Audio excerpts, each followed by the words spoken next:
Эдмон Дантес болж шоронгоос оргсон эр. Социализмын үед Сэлэнг аймагаас гаралтай уушиг Пүүгийн гихчээр 70-аад оны үеийн шоронд нэлээд дулаан тарьжээ. Түүнийг яагаад уушиг гих болсон бэ гэвэл тэрээр амьсгалаа төгжээд бараг 5 минут болдог бас 32 цагаан лонхыг нэг амьсгаагаар уншдаг нэгэн байсан юмсанч. Тиймээс түүнийг уушиг гих бөгөөд шорон, мөрдөн, цагдан сэргийлэхийн саадуулах байр, мөрдөн байцаагчийн өрөөнд худлаа янгуучлахдаа том мэрэгсэн нэгэн явсан гэдэг.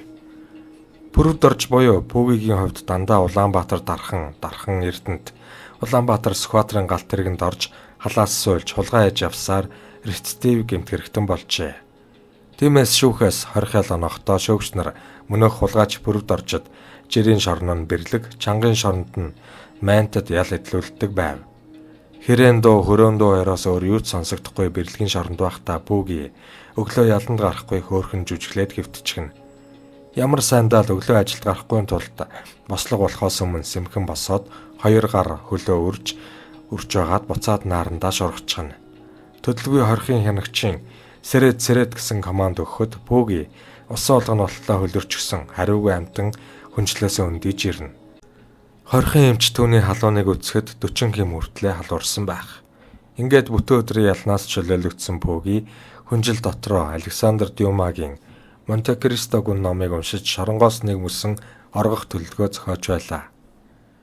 Уг зохиолын гол баатар Эдмон Дантес атаач хүмүүсийн гайгаар амьдрал нь оронгороо эргэж хил сэргээр шоронд ордог.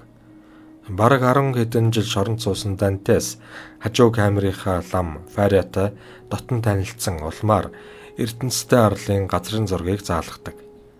Ингээд ив цайз шоронгоос Дантес өгсөн Фариагийн оронд амьсгалаа төгжин оргож баян болдог тухай Монте Кристо гүн романд гардаг.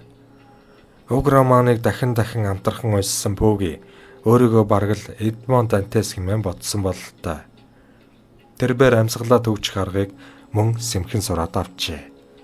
Нэг үгээр мань ялтан амандаа байнга шахам, 1 цагаан лонх, 2 цагаан лонх гэж уншсаар уушигныхаа багтаамжийг сайжруулав.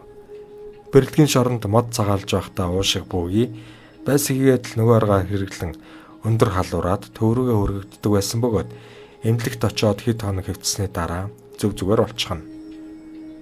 Явандаа ялтай эрийн худлаа байшилч Пүүг янагч төлөөлөгч гадарлаад иржээ. Энэ мэтээр өөрийгөө хүнд ялнаас авардаг байсан Пүүги сүүлдээ хөхүүлж ханиалгаад ухаан алдаад очиход хорхын албаагчдаас тоох хүн цөөржээ. Энэ үед л Монте Кристо гүн зохиолд бүрэн автсан пүрвд орж Берлигийн шоронгоос Эдмон Дантес шиг оргож хэн нэгэн луухааны нуусан алтыг олон баяжхаар шийдсэн байв. Оргох гол арга нь амьсгалаа авахгүй 3-4 минут төвчдөг арга, мөн таталт өгөн жүжиглдэг арга нь нөлөөлсөн бололтой. Пүүгийн нэг удаа ууланд мод хийж байгаад таталт өгөн ухаан алтан унжээ. Тэр үед шинээр ирсэн хянагч Сандран түүнийг бэрлэгийн хорих руу хүргэхээр болж ГАЗ 66 машиныг кабинд суулгачихав. Машинд хянагч жолооч ялтан 3 байлаа. Уулнаас бууж буй ГАЗ 66 машин инхэл донхол дундуур бүдчин явах үед пүрвд орж машины кабинаас яаж буух тухайга бодож авчээ. Тэгээд уулын нухчаад харсан донслогоотой зам дээр Пүүги гинэт хөхүүлж ханиалгаад жолооч руу хүчтэй налтал тэр сандран жолоо огцсон мушгиж хад мөргөн зогсов. Энэ үед ГАЗ 66 машины кабины хаалга онгойж пүрвд орчиж хянагчийн хамт газар шидэгдэн очижээ. Ингээд тэр ухаангүй юм шиг тэр газараа хөвтөд боссонгүй. Хянагч босч ирээд малгай бүсээ янзлан ялтан пүрвд орж босооч гэж хашгирсан боловч манер өндийсэнгүй. Гэнэт хоолоо нь хэржигнэн нүдэн цэхийгээд гүлийчихв. Айсан хянагч жолооч хоёр амндан чихээ натал амьсгаа байдаггүй. Мөн энэ үед пүрвд оржийн уушигны багтаамжаа сайжруулах арга хэрэг болсон аж. Тэр хоёр бараг итгэж ялтан эрийн анаастануудыг хүчээр нээлгээд нүдэнд нь хуруугаа өргөж үцтэл огт хөдөлсөнгүй. Нүдээж завтсангүй. Уг нь хонь болоход ингэж л үздэгсэн.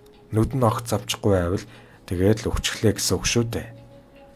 Жолооч машинаа арай гэж асаагаад хянагч эргээд модны хэсгээр очиж төвдөө мэдэгдэжээ. Төдөлгүй аваарт орж өгсөн ялтны цогцсыг орхисон газар хорхын албаагч дэрвэл тэнд юу ч байсангүй. Чон нохой зоолсон гэхэд ядаж пүрвд оржийн хувцас гутлын үлдэгдэл баймаар. Ингээд үгсэн оргосон мэддэхгүй эрийг Бэрлэгийн шорондоо яраагаад бас л олсонгүй. Тэгтэл сарын дараа Улаанбаатар хот зах дээр хулгай ээж яваад баригдсан этгээд пүрвд орчтой усны тусал шиг адилхан нөхөр таарчээ. Инхүү уушиг пүрвд орж Эдмон Дантес шиг шоронгоос оргосон ч гэлээ. Баяжиж баргалгүй баригдсан түүхтэй. Үүнээс хойш түүнийг уушиг гэж хошлох болжээ.